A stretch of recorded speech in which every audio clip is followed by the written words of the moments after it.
DOJ ibibigay ebidensya ng Duterte drug war sa ICC bukas ang Department of Justice, DOJ, sa International Criminal Court, ICC, na nag-iimbestiga sa madugong drug war ng Administrasyong Duterte kung pagkuha ng ebidensya at testimonya ang kanilang pakay.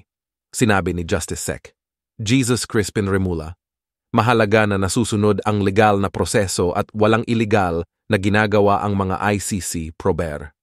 We're not here to stop them because if they're not doing anything illegal, there's nothing wrong with that. Ani Remulla sa panayam ng International News Agency. If they're getting statements, they're getting evidence. It's okay, sabi pa ng kalihim ng DOJ. But we have to clarify many issues, especially about procedure, dagdag pa ni Remulla.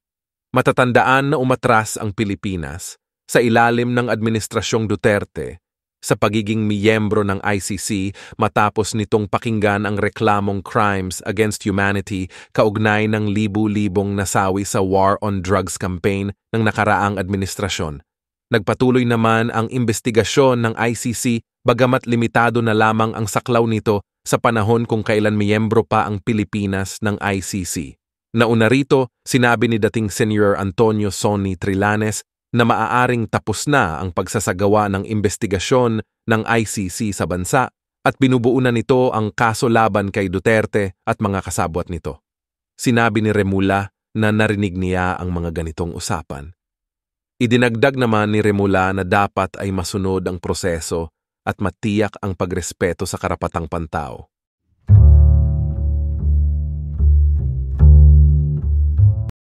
Aminado si Senadora Amy Marcos na litong-lito na siya sa mga aksyon ng ilang mga kalyado ni Pangulong Ferdinand Marcos Jr. kung saan magkakasaumano ito ng BBM Loyalty Rally sa Enero 20. Batay sa impormasyon ni Senadora Marcos, ang nasabing rally ay bunsod ng destabilization plot umano sa Administrasyong Marcos. Dangdang empleyado ng pamahalaan ang pinadadalo sa PBBM rally kapalit ng food at transportation allowance bukod pa sa bayad ang kanilang araw kahit na walang pasok. Maging ang Senadora ay nakatanggap din ng imbitasyon sa rally na umihimok sa lahat ng empleyado ng gobyerno na makiisa upang ipakita ang buong suporta sa administrasyon. Anya, problema ang idinudulot nito dahil posibleng isipin ng marami na may banta ng destabilization sa administrasyon. Halip na ibibigay ng loyalty and support sa ating Pangulo, parang para sa akin, mas mukhang may problema, di ba? Bakit biglang mag-outpouring of support at puros empleyado naman ng pamahalaan? Gulat hindi ko maintindihan itong mga moves nila. Sabihin ko na yung totoo, litong-litot na ako dahil sasabihin ganito, tapos yung form, sige pa rin, linalaga pa rin ang pera para sa firma, sige pa rin yung PI kahit may Resolution 6 na. Ngayon naman may support rally, kupin naman yung mga empleyado ng pamahalaan. Bulong-bulong ako actually, bakit ginagawa ito? Magugunit ang ibinasura ng Armed Forces of the Philippines at Philippine National Police sa mga ulat ng destabilization plot gaya ng mga claims sa mga post sa social media laban sa Administrasyong Marcos. Pinabulaanan din ni dating Pangulong Rodrigo Duterte, ama ni Vice President Sara Duterte, ang mga pahayag na palihim siyang nakikipagpulong sa ilang pulis, sundalo at politiko sa gitna ng mga bulong-bulungan sa Sinabi ni Senator Amy Marcos, si super ate to the President, Guinness Book of World Record holder ang PCSO sa dami ng mga nananalo sa kanilang mga bola. Abay, mantakin nyo ha, minanalo ng 560 million. Bago dyan, minanalo ng 49 million. Marites naman po to ha, hindi to katotohanan. Baka naman magreklamo na naman sila na ako'y nagpe-fake news. Inuulit ko lang Marites na baka ang nananalo sila-sila rin at ginagamit daw na fundraising. Anong ginawa ng Mel Robles? At ito naman po ay base sa hearing ng Senado. Nag-publish ng picture di umano ng isang nanalo. Kaya lang napansin ng netizens, edited. Inamin naman ng Mel Robles na edited at ang dahilan daw ay para itago ang identity for security purposes. Pinagdududahan na nga po kayo na kayo-kayo lang ang nananalo dyan, lalo tuloy tumindi pa ang hinala na wala talaga nang nanalo dyan sa PCSO kung hindi kayo-kayo. 3 buwan po ako naging corporate secretary dyan sa PCSO noong panahon ni Serge Valencia. Kaya po 3 buwan lang, lumabas yung appointment ko sa UP as full-time professor. So, pinili ko na maging professor sa UP kesa manatili sa board ng PCSO. Pero nakita ko po talaga kung gaano ka-epektibong mabigay ng tulong medikal ang PCSO. Unang-una sa lahat ng empleyado, kasama na po ako doon abay libre po lahat ng gamot ko bilang isang diabetic. At kung magkakasakit, sagot na rin. At talaga naman po, ang mga mahihirap, ang inaasahan lamang, medical assistance galing sa PCSO. Nung tayo po'y naging kongresista at sinulong natin ang universal healthcare, ang isa sa pinanggagalingan ng pondo para mapondohan itong libreng gamot at libreng paggamot, kalahati ng kita ng PCSO, kalahati ng kita ng PAGCOR, sin taxes, at saka yung annual appropriations. No?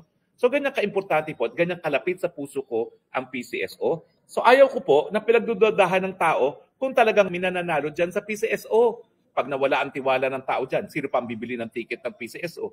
Wala na. Alam mo, para maibalik ang transparency dyan, yung dapat tinetelegraph ang pagbobola.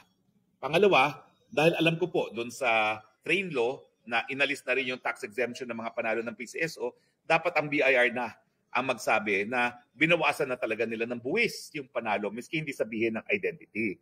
Ako po'y naniniwala naman na kita niyo yan. Kung malaman ng taong bayan kung sino yung nanalo ng 560 million, baka sila nang susunod na maging biktima ng kidnapping, no?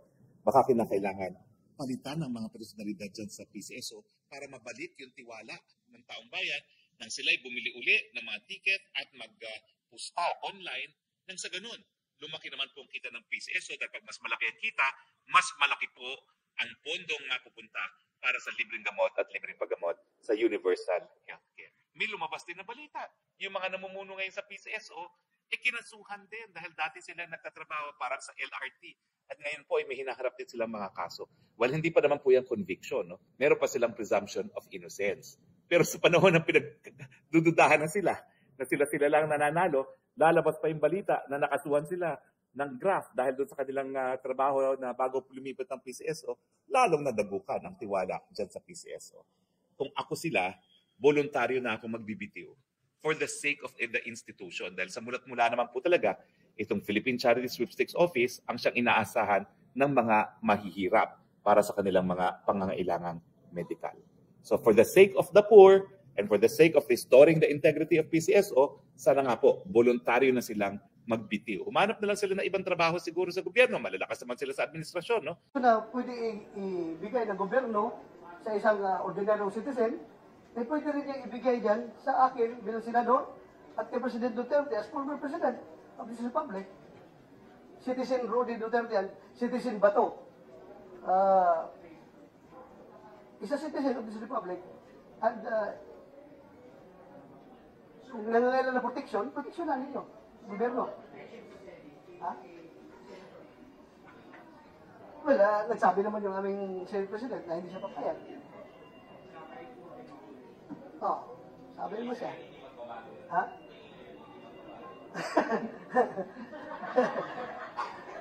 Hindi magbabago siguro yan. Magbabago. I hope hindi magbabago. Ha? Kung totoo. Bago.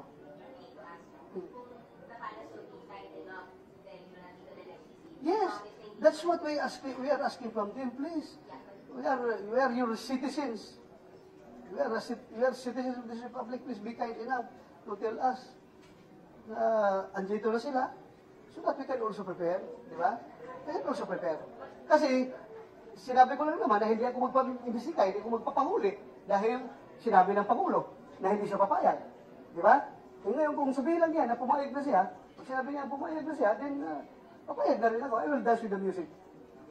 Di ba?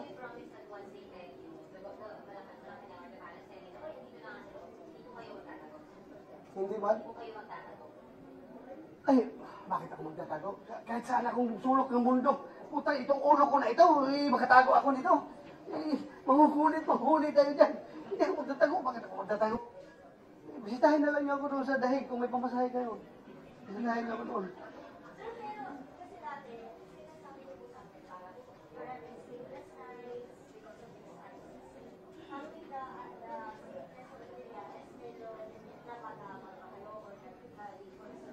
Wala na, tapos yung sleepless night ko, matutulog na ako. Wala na.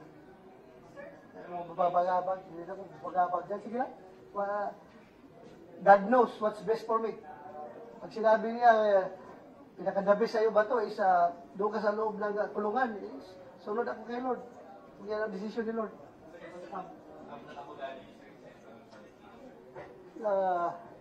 Nag-usap-usap kami. Yan si Harry Roque. Harry Roque yung lead counsel. Ha? Yes, andyan si Harry Roque. Ha? Yes, siyang para sa amin dalawa ni President Duterte. Siya na mag-represent sa amin. Hindi pa napag-usapan kung magkano ang bayad. Ha?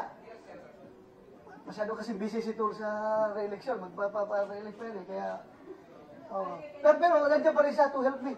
Nandiyan pa rin siya. He will, kailangan niya ng marami kang kondipensya eh. Magagaling na abogado. So, tutulong rin siya. Kaya lang, in-unburden ko lang sa kanya ng dahil nga, busy siya sa campaign period. Ako doon lang ko sa silda mga panya. Ha? Well, meron kami na pag-usapan pero it's too early to divulge it. Meron lang kami na pag-usapan. Meron kami mga plano-plano. Paano?